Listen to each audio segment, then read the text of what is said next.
नमस्कार.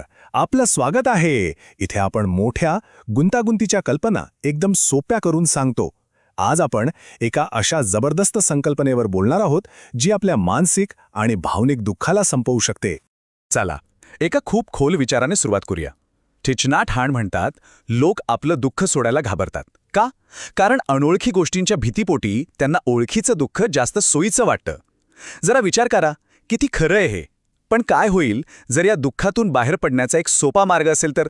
आणि हे समजून घेण्यासाठी आपल्याला दोन गोष्टींमधला फरक स्पष्ट करावा लागेल. एक आहे वेदना आणि दुसरा आहे दुःख. वेदना ती तर अटळ आहे, पण दुःख ते आपल्या हातात आहे, ते ऐच्छिक आहे. गौतम बुद्धांनी हे खूप सुंदरपणे समजावलं आहे. ते म्हणतात, आयुष्यात दोन बाण लागतात. पहिला बाण तो म्हणजे एखादी वाईट घटना. त्यावर आपलं नियंत्रण नसतं, तो कधीही येऊ शकतो. पण दुसरा बाण तो आपण स्वतःला मारून घेतो. तो म्हणजे त्या घटनेवरची आपली प्रतिक्रिया. आणि हा दुसरा बाण पूर्णपणे आपल्या हातात असतो. ठीक आहे. मग जर दुःख आपल्या हातात आहे, तर मग ते येतं कुठून? याचं मूळ कुठे आहे? उत्तर फक्त एकाच ठिकाणी आहे, आपल्या विचारांमध्ये. हे जरा विचित्र वाटेल, पण आपण वास्तवात जगत नाही. आपण आपल्या विचारांच्या जगात जगतो. म्हणजे काय? तर आपण घटनांचा थेट अनुभव घेत नाही. आपण त्या घटनांना जो अर्थ लावतो ना, त्याचा अनुभव घेतो. बघा, एकच घटना वेगळ्या नजरेने पाहिली की तिचं रूपच बदलून जातं. आपला दृष्टिकोनच आपलं जग बनवतो. यासाठी एक खूप छान जिहीन कथा आहे. एक भिक्षू तलावात शांतपणे ध्यान करत असतो. अचानक त्याच्या होडीला दुसरी होडी धडकते. त्याला प्रचंड राग येतो. तो ओरडायला उठतो आणि पाहतो तर काय, समोरची होडी रिकामी असते. त्याचा राग क्षणात नाहीसा होतो. कळलं का? राग त्या होडीमुळे नाही आला, राग आला होता कोणीतरी धडक मारली या विचारामुळे. त्या रिकाम्या होडीसारख्याच अनेक गोष्टी आपल्या आयुष्यात घडतात. त्यांना अर्थ आपण देतो. ही काही नवीन कल्पना नाहीये. शेक्सपियरने सुद्धा म्हटलं आहे, जगात काहीही चांगलं किंवा वाईट नसतं, पण आपले विचारच त्याला तसं बनवतात. म्हणजे घटना या न्यूट्रल असतात, तटस्थ. आपण त्यांना चांगलं वाईट ठरवतो. आता इथे एक गोष्ट लक्षात घ्या. विचार करणे या शब्दाचा एक वेगळा अर्थ आहे. फक्त डोक्यात विचार येणं म्हणजे विचार करणे नाही, तर त्या विचारांमध्ये सक्रियपणे गुंतून राहणं, त्यांच्यावर चर्चा करणं, त्यांना कुरवाळत बसणं, हे आहे विचार करणं. आणि हेच आपल्या सगळ्या मानसिक दुःखाचं मूळ आहे. बरं, मग आता यात थोडं आणखी खोलवर जाऊया. कारण कल्पना म्हणजे थॉट आणि विचार करणे म्हणजे थिंकिंग, यातला फरक समजून घेणं खूप महत्वाचं आहे. हीच तर खरी गुरुकिल्ली आहे. चला, एक छोटासा प्रयोग करूया. मी एक प्रश्न विचारतो, बघा मनात काय येतं. वर्षाला किती पैसे कमवायचे आहेत? पटकन एक आकडा आला ना डोक्यात? ही आहे एक कल्पना किंवा थॉट. ती सहज येते, आपोआप. पण आता जेव्हा त्या आकड्याबद्दल विचार करायला सुरुवात होते तेव्हा काय होतं? तेव्हा मनात एक वेगळंच महाभारत सुरू होतं. शंका, टीका, चिंता. अरे, हे शक्य आहे का? माझी तेवढी लायकी आहे का? लोक काय म्हणतील? हे जे सगळं सुरू होतं ना, याला म्हणतात विचार करणे. हा तक्ता बघा, किती स्पष्टपणे फरक दाखवतो. कल्पना किंवा थॉट ही थेट ब्रह्मांडासारखी विशाल आणि रचनात्मक असते. तिचा मूळ स्वभाव प्रेम आहे. याउलट विचार करणे म्हणजे थिंकिंग हे आपल्या अहंकारातून येतं.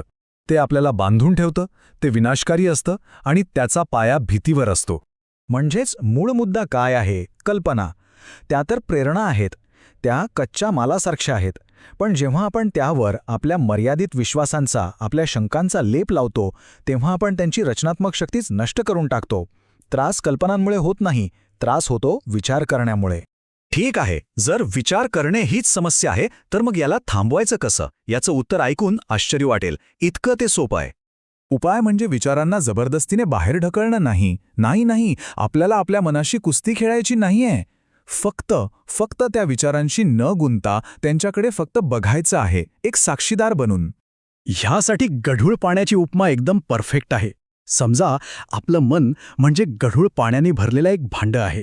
आता ते पाणी स्वच्छ करायचं असेल तर काय कराल? त्याला गाळणार नाही. तुम्ही फक्त ते भांडं स्थिर ठेवाल. थोड्या वेळाने काय होईल? सगळी घाण, सगळा गाळ म्हणजे आपले विचार आपोआप तळाशी जाऊन बसतील आणि पाणी म्हणजे आपलं मन एकदम स्वच्छ, नितळ होईल. आणि यातून एक खूप मोठी गोष्ट कळते. आनंद, प्रेम, शांती या भावना आपल्याला बाहेरून आणायच्या नाहीत किंवा तयार करायच्या नाहीत. ती आपली नैसर्गिक अवस्था आहे, आपला मूळ स्वभाव आहे. हे विचार करण्याचं ढग दूर झालं की तो सूर्य आपोआपच प्रकाशतो. पण मग एक प्रश्न येतो की मग कामं कशी करायची? विचाररहित अवस्था म्हणजे काय? दिवसभर शांत बसायचं, निष्क्रिय बनायचं? अजिबात नाही. उलट ही विचाररहित अवस्थाच सर्वोत्कृष्ट कामगिरीचा म्हणजे पीक परफॉर्मन्सचा पाया आहे. जेम्स क्लिअर काय म्हणतात बघा, चिंता म्हणजे नियंत्रणाशिवाय विचार आणि फ्लो म्हणजे विचारांशिवाय नियंत्रण. यालाच तर आपण झोनमध्ये असणं म्हणतो. आठवून बघा, जेव्हा एखाद्या खेळाडू, कलाकार किंवा अगदी आपणही कामात पूर्णपणे रमून जातो, त्या झोनमध्ये असतो, तेव्हा आपण जास्त विचार करत नसतो. तिथे अहंकार, शंका, भीती नसते. काम आपोआप सहजपणे होत जातं. सर्जनशीलता वाहत असते. कल्पना या मूळतः अमर्याद असतात, आकाशासारख्या विशाल. पण विचार करणे त्यांना मर्यादित करतं, एका पिंजऱ्यात बंद करतं. झोनमध्ये आपण त्या पिंजऱ्यातून बाहेर पडतो आणि आपल्याच मर्यादांच्या पलीकडे जातो. तर शेवटचा आणि सर्वात महत्त्वाचा संदेश हा आहे की शांती मिळवण्यासाठी कुठे लांब जायची गरज नाही. ती नेहमीच उपलब्ध असते, आपल्या आत. फक्त आपल्या विचारांच्या आवाजाखाली ती दबलेली असते. याचाच अर्थ शांती फक्त एका विचाराच्या अंतरावर आहे. आता प्रश्न हा आहे की त्या विचाराचा काय करायचं?